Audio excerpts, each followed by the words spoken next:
grabar. Y ponemos esto chiquitico. También cuando quieren hacer la exposición y quiere utilizar Zoom y usted quiere también hacer esto que yo estoy haciendo aquí, esto es facilito, también lo podemos hacer porque yo le puedo mandar el hospedador y puede hacer su exposición por acá, si también lo desean hacer y con eso practican esta herramienta. Ok, nos quedamos aquí. A veces se termina y se vende un producto, ok, y aún no se ha completado el registro real. Cuando hablamos de real, significa que es histórico, es decir, ya se terminó, ya se vendió, procedo a hacer el registro contable.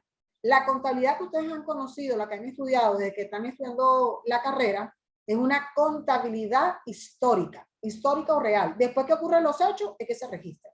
Ah, pero es que hay otra forma de contabilizar, sí, y una de esas la vamos a ver aquí en costo. En costo vamos a aprender de que no tenemos que esperar que los hechos ocurran, sino que ya nosotros podemos planificar, presupuestar y podemos contabilizar antes de que los hechos ocurran. Ah, bueno, eso es muy bueno, muy bonito, y esto lo vamos a ver aquí, una partecita de eso la vemos aquí en el control de los costos indirectos. Ok, entonces los costos realmente incurridos y causados solo se pueden conocer al final del periodo. Lo que hemos dicho, nosotros ahorita la dinámica de mercado no te permite a ti a que esperes que cierres la quincena para poder calcular los costos. Espera que cierres el fin de mes para calcular los costos. Vamos a esperar que cierre el trimestre para calcular los costos. No, la dinámica de mercado te dice, mira, necesito tener los costos a mediodía, a la hora, las exigencias que pida las que tenga la empresa, la organización, dependiendo de cuál es su competencia, dependiendo del mercado donde se mueva, exige que tenga costos de manera, cálculos más rápidos. Entonces, imagínense ustedes cómo trabajan ese tipo de organización. Emplean sistemas como el SAP, que es el mejor de todos que hemos visto hasta el momento, no la ha tumbado otro, más completo, más integral, y entonces pues hacen cálculos de costos. Bueno, imagínense cómo se mueven esos números. Y bueno, lo mismo sucede, que no podemos esperar que las cosas ocurran después para poder entonces calcular, empezando, el precio del producto. Y no siempre se produce de manera regular, lo que dificulta determinar el costo de producción en una forma oportuna. Bueno, todas estas consideraciones que nos indican que, bueno, le hizo la contabilidad de costo, mira, debemos desarrollar métodos para hacer más efectivo ese control y ver cómo podemos mejorar los costos.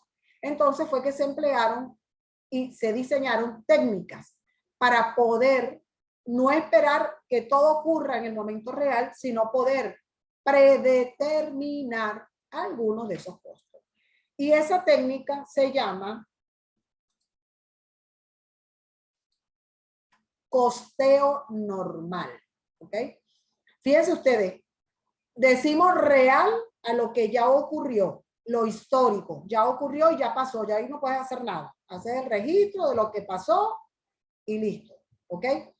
Pero en el costeo, en este tipo de técnica que ahora nos aporta la contabilidad de costos para que podamos controlar los costos indirectos de fabricación, este fue el primer intento, ya hoy en día se llaman estándar, costeo estándar, ¿ok? Las grandes organizaciones emplean ese costeo estándar porque es la mejor manera que tú puedes incursionar, manejar y ver cómo vas a estar en el mercado. Entonces, esta primera técnica se llamó costeo normal, repito, costeo normal, y de ahí su desarrollo hacia los otros elementos de costo, se desarrolló un método que ahora se llama costeo estándar. Hay dos tipos, el que llamamos costeo estimado, que es más aproximaciones, ¿ok? Pero una vez que la empresa, la industria, comienza a afinar esos costos estimados, se hace un modelo y ese modelo se llama costeo estándar o costo estándar. Ese estimado y ese estándar lo van a ver ustedes en contabilidad de costos 2. Entonces tenemos la primera técnica, que se llamó costeo normal. ¿Qué significó ese costeo normal? Bueno, en vista de, de toda la complejidad que tiene este tercer elemento de costo, necesitamos un procedimiento para poder controlarlo. Y ese procedimiento fue emplear la técnica del presupuesto para poder controlar. Es decir, ¿cómo voy a controlar algo si voy a estar esperando que ocurra real? Porque lo que realmente ocurrió pasó, lo histórico pasó y allí quedó. Pero en cambio, si utilizamos la técnica del presupuesto, yo puedo planificar y puedo controlar lo que va a ocurrir al final, porque yo hago una estimación y esa estimación me va a permitir medir y controlar lo que va a ocurrir al final. Al final va a ser real, pero antes, lo que yo calculo antes, le llamamos presupuestado o estimado. ¿Ok? Más o menos para que entiendan lo que es el costeo normal. Surgió como técnica para aplicar el control sobre los costos indirectos de fabricación y consiste en realizar una estimación de los costos indirectos de fabricación. Fíjense la palabra aquí en mayúscula, estimación. Cuando yo hablo de estimar, es porque estoy presupuestando. Estoy utilizando una técnica de presupuestación de los costos indirectos de fabricación a través, pero ¿cómo hago esa estimación? A través de lo que llamamos una tasa o un factor. Esa tasa, vamos a ver ahorita más adelante cómo es que se calcula eso. Esa tasa me va a permitir imputar de manera anticipada los costos indirectos de fabricación a la producción que realmente se está haciendo. ¿Ok? Que se calcula antes de iniciar el proceso de producción, por supuesto, porque estamos hablando de estimación. Primero, cuando estimamos, nos tenemos que hacer los cálculos antes de producir. Y mediante dicho factor, cargar los costos indirectos a la producción que realmente se está elaborando. ¿Ok? En la medida que las máquinas están fabricando y me están sacando productos terminados, en ese momento real, yo entonces le imputamos un elemento de costo que es estimado, que es el costo indirecto de fabricación. Esa técnica, fíjense ustedes, esa técnica que los costos indirectos de fabricación sí son estimados, pero los materiales directos y la mano de obra directa son reales, lo que realmente salió del almacén, se lo pongo el costo al producto que se está fabricando. La nómina de mano de obra directa, que fue la que realmente se incurrió, es la que le voy a colocar al producto que se está fabricando. Pero cuando voy con los costos indirectos de fabricación, lo que le voy a imputar como costo va a ser los cálculos que me dé esta estimación. ¿Ok? Bueno, veamos cómo es este cálculo. Lo que llamamos esa tasa predeterminada. Entonces, el costeo normal consiste en calcular esa tasa predeterminada de costos indirectos de fabricación, de CIF. ¿Ok? ¿Por qué se llama tasa? Porque puede ser que me dé un porcentaje o que me dé un factor. ¿Ok? Dependiendo cómo nosotros vamos a hacer esta simple división que dice aquí. ¿Por qué es predeterminada? Porque la estamos calculando antes de que el proceso de producción se dé. ¿Ok? ¿Y cómo hacemos ese cálculo? Bueno, con esta sencilla formulita que está aquí. Dice, presupuesto de costos indirectos de fabricación. ¿Ok? Si es un presupuesto, va expresado en términos monetarios, en este caso nosotros bolívares. ¿Ok? También podemos utilizar los dólares. Entre el presupuesto volumen de producción. ¿Ok? Este presupuesto volumen de producción es lo que es el nivel de producción que tiene la fábrica. ¿Cuánto va a producir? Y eso lo vamos a medir. ¿Ok? Era lo que yo le expliqué en el tema número 1, que se llama nivel de actividad. Ese nivel de actividad, que es lo que produce la fábrica, lo podemos medir de muchas formas, como lo vamos a ver ahorita más adelante. ¿Ok? Entonces dividimos ese presupuesto monetario entre lo que creemos que va a ser el volumen de producción de esa fábrica para ese periodo, para ese momento. Y eso nos va a dar un factor que le llamamos tasa predeterminada de costos indirectos. Veamos la definición del numerador. ¿Qué es eso de presupuesto de costos indirectos de fabricación? Todas esas partidas que les expliqué en las láminas anteriores. Es la estimación, y volvemos otra vez, si estamos trabajando con presupuesto, pues estamos estimando algo antes de que ocurra. Es la estimación de las partidas de costos indirectos de fabricación fijos, por eso es que volvemos a retomar el comportamiento de costos, y de los costos indirectos de fabricación variables. Ahí van a entrar todos. Fijo y los semifijos van metidos su parte allí. Y los variables y los semivariables tienen su partecita en la parte fija y en la parte variable. ¿Ok? Y se expresa en bolívares. ¿Qué quiere decir? Que todas esas partidas de costo que vimos aquí anteriormente, todas estas partidas de costo, las tenemos que analizar cómo están los comportamientos. Y en vez de llevarlo aquí cualitativo, lo vamos a expresar en bolívares. ¿Qué parte de bolívares es fijo? ¿Qué parte de bolívares es variable? ¿Qué parte de bolívares? Etcétera, etcétera. Para que podamos hacer este cálculo que aparece que se llama presupuesto de los costos indirectos de fabricación.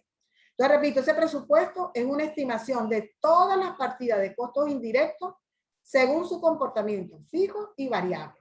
Lo que sea semivariable, hay que separar la parte fija y la parte variable. Y si es fijo, qué partecita es variable y qué gran parte es fija. Ahora venimos con la definición del presupuesto volumen de producción, que en el tema número 1 se los expliqué como nivel de actividad, pero ahora le vamos a llamar presupuesto volumen de producción. Si nosotros lo vemos con estas palabras, este concepto, esta definición, este nombre, lo entendemos de una manera más sencilla. Bueno, si me dice volumen de producción es cuánto vamos a producir. Ah, bueno, si yo produzco sillas, ¿cuántas sillas vamos a producir? Pero cuando digo presupuesto, por eso digo vamos a producir. Me estoy colocando en el tiempo antes de que se produzca. Ah, bueno, entonces esto obliga a las organizaciones a planificar. Yo no voy a producir por producir, yo voy a planificar. Y por eso decimos que primero, antes de producir, la empresa tiene que primero decir cuál es su plan de venta. Primero haga su plan de venta, cierre los contratos de venta y luego organice la fábrica o la empresa de servicio para que haga su producción. ¿Ok? Es la estimación de la actividad productiva o el uso de la capacidad productiva que se mide en, tengo muchas formas de medir ese volumen de producción. Lo puedo medir en horas hombres a trabajar o en horas máquinas a trabajar. También le llamamos nivel de actividad. Y también vamos a ver más adelante que lo podemos medir en unidades de producción. Es decir, si produzco sillas, ¿cuántas sillas voy a producir? ¿Ok? Generalmente se usa horas hombres a trabajar cuando no podemos, yo no produzco nada más sillas, produzco mesa, produzco silla, produzco mesa, produzco mueble, produzco closet. Entonces, como hago distinta variedad de productos, porque lo mío es una fábrica de muebles, entonces no lo puedo medir en unidades, lo mido en horas hombres a trabajar, porque la mano de obra es el factor fundamental en ese proceso de producción. Si el trabajador que está ahí haciendo la silla no se mueve, no trabaja, pues se me para la producción. Él es el que determina ese rendimiento y esa eficiencia. En cambio, cuando los procesos productivos son puras máquinas, máquinas y máquinas trabajando, como las grandes procesadoras de alimentos, máquinas y máquinas y máquinas, entonces se mide en horas máquinas. Es la mejor forma de medir la eficiencia en una actividad productiva. O horas hombre o horas máquinas. ¿Okay? Bueno, veamos adelante ahora algunos de esos conceptos. ¿Cuál es el objetivo de calcular esa tasa? El empleo de la tasa predeterminada, que la vamos a colocar con el nombre de TP, de costos indirectos de fabricación, es necesario debido a que los costos indirectos no se incurren uniformemente, no ocurren todos de manera igual. Ya vimos por qué en el periodo, por lo que se hace necesario presupuestar o estimar para aplicar. La palabra aplicar significa calcular los costos, meterle los costos a ese producto. Aplicar los costos indirectos a las unidades producidas para lograr obtener de esta manera el costo total de producto, el del material, mano de obra y costos indirectos. Y poder asignarle un precio de venta, que ese es el primer objetivo que quiere la empresa. ¿Cuál es el precio de venta que le voy a colocar a mi producto? Y obtener un margen razonable de unidad. Entonces, imagínense cuando son organizaciones, empresas, puede ser también pequeñas y medianas empresas, pero que tengan un mercado competitivo. Yo hago torta, yo hago galletas, pero yo quiero mejorar mis precios para ganarme unas cuotas de mercado. Bueno, es muy importante trabajar con esa tasa predeterminada de costos indirectos.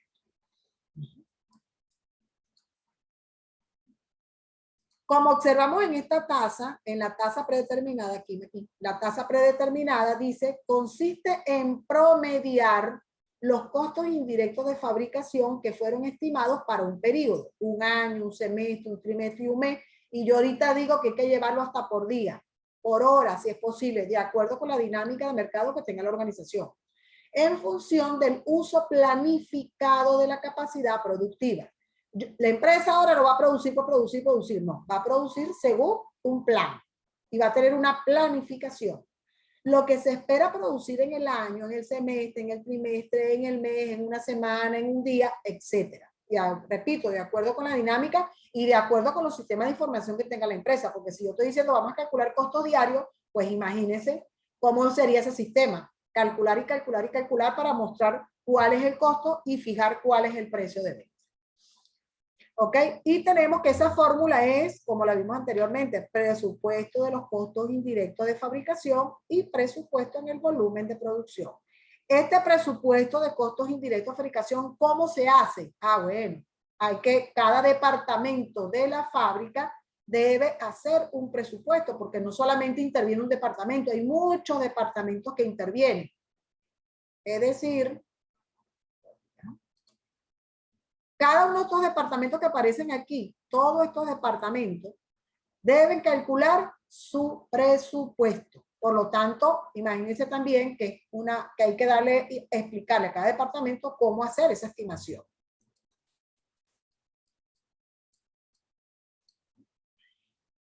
Y luego el departamento de contabilidad de costos, donde se hacen los cálculos de costos, ¿qué hace? Une todos esos presupuestos, ¿ok?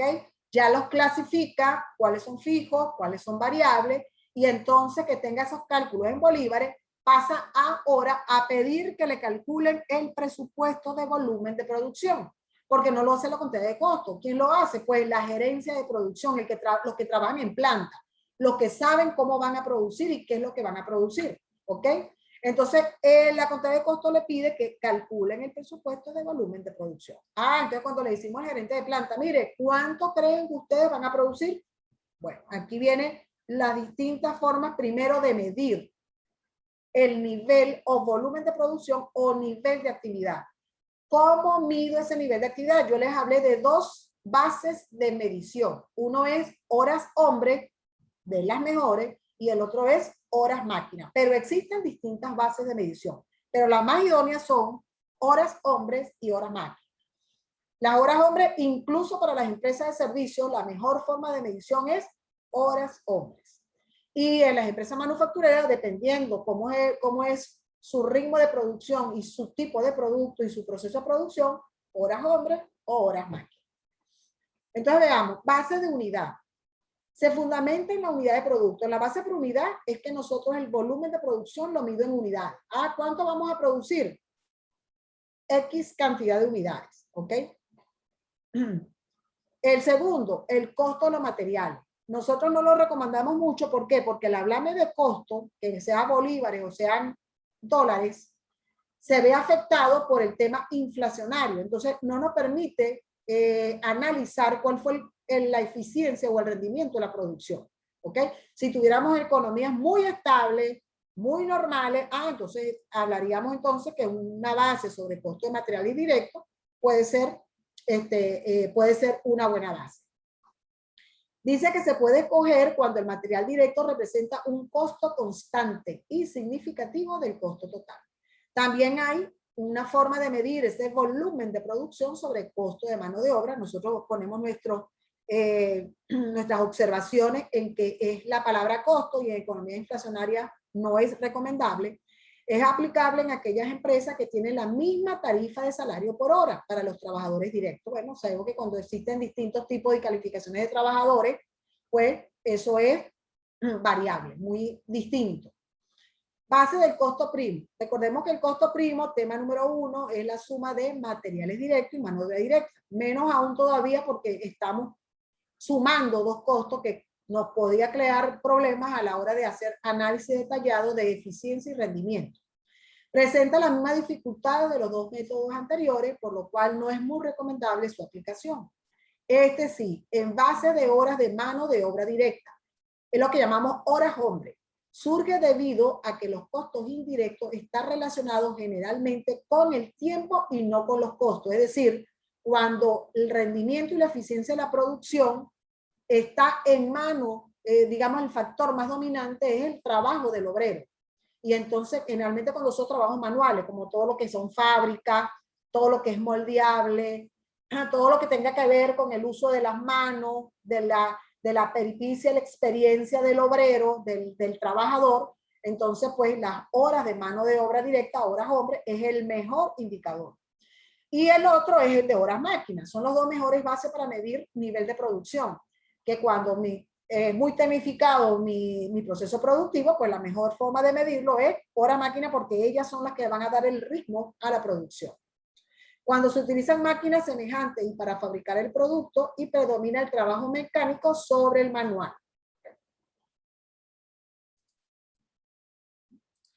Y también, ¿qué afecta también el cálculo de la tasa? ¿Qué afecta el cálculo de la tasa predeterminada? Que es importante considerar cuando voy a tomar volumen de producción. Uno, ¿cómo lo voy a medir? Y segundo, ¿ok? ¿Cómo establecer el nivel de capacidad? ¿Cómo voy a planificar o cómo va a ser el gerente de la planta, conjuntamente con los que saben esto, cómo voy a establecer el nivel de capacidad que usa mi planta productiva? Entonces eso se llama tipos de capacidad. Hay lo que llamamos la teórica o la ideal, que significa que yo creo, quiero, o lo que se plantea la fábrica es trabajar al máximo de capacidad. ¿Por qué se llama ideal? Porque nunca vas a trabajar al máximo de tu capacidad. ¿Por qué? Porque primero las personas se cansan. Segundo, los obreros tienen también unas reglas, unas normas, ¿ok? Pero sobre todo es porque nunca, ni siquiera una máquina la puedes utilizar al 100% porque terminarías acabando la máquina, porque la máquina hay que pararla periódicamente, hacerle mantenimiento, cambiarle unas piezas. Entonces ya tú dices, ya no voy a alcanzar la capacidad teórica ideal. Pero sí es bueno saber para cuánto viene para producir mi máquina, ¿ok? Y eso lo dice el manual. Por eso que el manual te va a decir cuál es su capacidad, que es la vida útil que va a tener esa máquina. ¿Okay? Por cierto que cuando yo trabajo a full capacidad, significa que mis costos son los más bajos. ¿Okay? El segundo es la capacidad práctica o realista. Es la que llamamos la capacidad planeada. No, yo voy a producir en función de lo que puedo planificar de esa capacidad. ¿Ok? ¿Cómo lo vas a planificar? Bueno, primero, sabemos muy bien que los obreros no pueden trabajar sino las 8 horas o lo que establece la ley cuando son los turnos corridos, ¿verdad? Voy a tener 3 turnos. Segundo, las máquinas van a tener que pararse de vez en cuando para poder hacer su mantenimiento productivo. ¿Ok? Por eso que dice que es una capacidad considerando la eficiencia en el proceso productivo. Tercero, no trabajamos los 365 días al año. ¿Por qué? Porque hay que hacer cambio de turno, porque hay que hacer paradas para hacer mantenimiento y ya no trabajo los 365 al día ni 24 horas al día como ocurre en la teórica, en la ideal. Se establece realizando las consideraciones previsibles sobre interrupciones inevitables. Y aparte de eso, la empresa se va de vacaciones colectivas cuando llega diciembre. Entonces, hay una cantidad de variables, de condiciones que debemos tomar en cuenta para saber que ya no voy a trabajar esta capacidad, pero que ahora puedo planear la capacidad práctica o realista. Es más, aquí se toma en cuenta los periodos de lluvia, por ejemplo, los periodos de invierno que tienen las empresas, que por esos motivos deben de bajar su capacidad. Eso se toma en cuenta en la capacidad práctica o realista. Por lo tanto, esta capacidad es menor que esta y el costo unitario, el costo de producción es un poquito más elevado que esta porque estoy produciendo menos. Luego nos vamos a la tercera, que es la capacidad normal o largo plazo. Esta es una de las capacidades que más se utiliza, la práctica o realista. La normal o largo plazo se establece considerando la capacidad práctica y la demanda de los clientes por un producto a largo plazo. Generalmente a largo plazo de un año completo, entonces tú tienes, aquí la utilizan las empresas que trabajan con las estaciones, ¿ok?